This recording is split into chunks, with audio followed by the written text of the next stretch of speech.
Sziasztok! Őszintén szóval ne akarjátok megtudni, hogy mi játszódik le az agyamban, azért én is elgondolkozom azon, hogy miért vagyok ilyen hülye és miért gondolkozok ilyen hülyeségeken.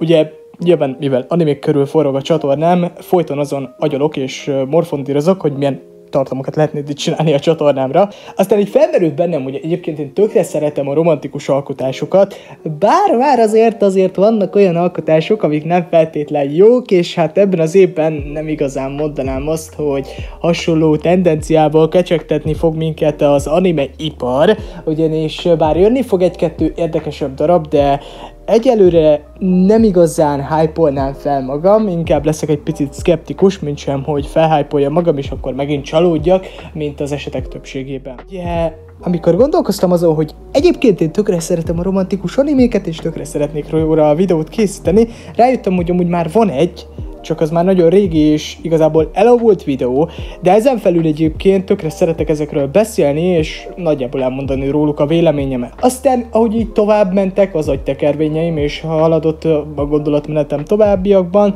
így rájöttem igazából arra, hogy egyébként lehet, hogy én vagyok az egyetlen, aki ezt gondolja, de a romantikus animék nézőit két táborra lehet szerintem osztani. Egyrészt vannak azok, akik már szerintem rendelkeztek valamilyen nemű párkapcsolattal, így valamelyest tudnak önazonosulni vagy a karakterekkel, vagy pedig a szituációkkal, tehát a randikkal, amiket mondjuk a két főszereplő átél. És adott esetben mondjuk a karakterisztikában, vagy a karakterjegyekben a saját párjukat sikerül fellelniük, ezáltal tudnak mondjuk egy picit jobban fellelni valamit a karakterben, de jó, mondjuk ez egy elég érdekes felvetés abból kiindulva, hogy ugye legtöbb esetben elég klisés karaktereket kapunk ezekben a romantikus animékben, pláne hogyha mondjuk ezt megfűszerezik egy kis harem zsárával, viszont ugye ebből eltekintve igazából szerintem egy tök jó alkotást is ki lehet hozni, annak ellenére, hogyha mondjuk klisés a karakter, ha mondjuk a magaka úgy dönt, hogy esetleg ne talántán mondjuk szeretne a karaktereken fejleszteni, tehát szeretnek karakterfejlődést a történetben, amit nem mindenki szeret, ugye Reiji Sensei, mert hát vannak olyan emberek, akik 300 fejezet után sem tudják elérni azt, hogy a karakterük fejlődjön valamit. Majd ott a másik réteg, ugye, mert nyilván ezt sem hagyhatjuk ki a videóból, szerintem a másik réteg, aki nézi és követi és fogyasztja ezeket az animéket, azok a személyek, akik még soha nem rendelkeztek semmilyen párkapcsolattal, tehát a forever single emberek, és nem azért szinglik, nagy részük legalábbis, mert ezt választották, hanem mert egyszerűen nem úgy dobja nekik a gép, nem úgy jön nekik össze az élet, szinte már sorszerűen csapja őket pofon az élet, hogy hát ez se jött össze, hát ez a nő sem jó, hát valahogy megint megszivattak téged. És ez tényleg olyan, mintha tapasztalatból beszélnék, kinda, mondjuk azt, hogy igen, mert én ezt a tábort erősítem szerintem, de hát azért nyilván örülnék neki, hogyha már valami összejönne, és nagyrészt igazából azért fogyasztom és követem ezeket az animéket, mert nagyon szeretem azt, hogy a két fél végre rátalál egymásra, és igazából kiegészítik egymást, eljutnak arra a pontra, hogy már ténylegesen tudjanak magukon segíteni, tehát ugye nyilván egymást segíteni, és ott lenni a másiknak, és normális kommunikációt folytatni egymással, tehát tudnak egymásra számítani, és ez a lényeg. És kialakul egy romantikus kapcsolat közöttük, ami egy tök jó dolog.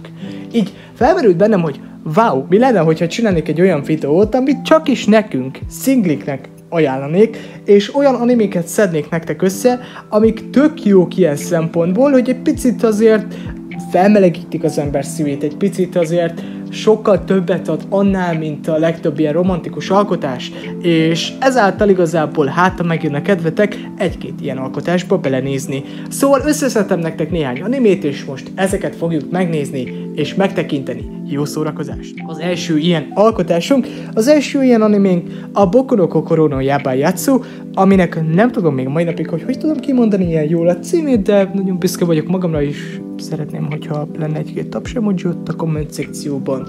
Szóval a Boku no Kokoro no Yabaiyatsu egy olyan alkotás, amely sokak számára egy picit rosszá iszhathat maga után, és ennek egyszerű az oka, sajnálatos módon a főszereplőink nem éppen abban a korosztályban találhatóak, ami hát éppen sokak számára megfelelő lenne. Hát nyilván ugye Japánban, mivel más törvények honorálnak, ebből kiindulva nyilván ez sokaknak nem nagyon nagy gond. Én nem feltétlenül tudom emiatt egyébként komolyan venni az alkotást, amivel nem is lenne probléma, mert egyébként szerintem tökre van kémia a két főszereplő között, viszont fontos az szerintem, hogy azért legyen egy akkora kor a két karakternél, hogy azért egy picit komolyabban és érettebben lehessen gondolkozni azzal kapcsolatosan, hogy egy komolyabb fordulatot vegyen az ő kapcsolatuk. De ettől függetlenül szerencsére a mangaka nem nagyon megy olyan vizekre a főszereplő csajnak a szexualizálásán kívül, hogy az durvább legyen szerintem. Két főszereplőnk szerintem tökéletes karakter. A főszereplőnk Hyotaro, aki itt picit gyilkos hajamokkal van megáldva, bele szerelmesedik Yamada Annába, aki sokkal magasabb, sokkal szebb. Igazából mindenben kimagaslóbb, maximum annyiban nem, hogy a főszereplő srác sokkal intelligensebb, de úgy nagyjából ennyi igazából. Yamadának egyébként neki is vannak okosabb megmozdulásai. Elég nagy ellentét van a két karakter között, de pontosan ezért működnek, hiszen az ellentétek, mint tudjuk, vonzzák egymást. Ebből kiindulva a két karakter szerintem nagyon jó dinamikában, nagyon jó a köztük lévő kapcsolat és szikra is, emiatt működik egyébként ez az anime. A második animénk a More Than Couple Than a Lover, nem fogom kimondani a japán címét, sajnálom, itt már nem megy a varázs, ami az előző animénél is ment. Ez az az anime, ami nem feltétlenül a kedvenceim közé tartozik, viszont ajánlom mindenkinek, akik szeretik a románc műfajt. A történetük főszereplői igazán érdekes kontextusban vannak helyezve, ugyanis egy olyan iskolába járnak, ahol egy olyan rendszer működik, hogy gyakorlatilag párokba rakják őket, és házasukként kell viselkedniük, és ahogy egyre érdekesebb dolgokat művelnek a saját lakásukba, így ebből kifolyólagosan egyre nagyobb lépcsőfokokat lépnek át ugye a ranglétrán, és ezzel ugye több pontot is szereznek. És nyilván aki a legjobb pontot szerzi, annak a legesélyesebb, hogy jó lesz a bizonyítványa. Most egy ilyen helyre kerül be a főszereplőnk Jiro és Akari is, de nem egymásé akarnak lenni, hanem mindenki egy másik ilyen csapatból szeret egy másik szemét, és hát ebből kezdenek kialakulni a dolgok. Érdekes szerelmi négyszög, vagy milyen négyszög? Szóval szerelmi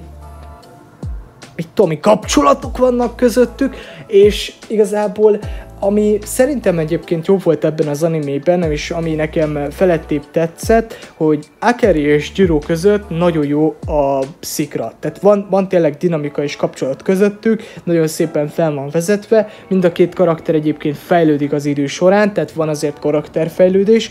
Nekem, ami nem feltétlen tetszett ebben az animében, hogy borzasztóan befejezetlen, szóval 12 részt kapunk, és megint egy olyan anime, ami nem feltétlen biztos, hogy kapni fog folytatást. De érdemes ránézni és megnézni, érdemes rávetni egy pillantást. Következő animénk a Golden Time, és igen, ez egy régi darab, de mindenképpen szerettem volna beszélni róla, ugyanis ez az anime, ami szerintem egy picit máshogy közelíti meg a dolgokat, mint az eddigiek. Még a Boku no Kokoro és a More Than Couple Than a Lover egy középiskolás premisszával és környezettel ellátott anime volt. Itt végre egyetemen felnőtt embereket láthatunk, ahogy valahogy kialakul köztük valamilyen romantikus kapcsolat.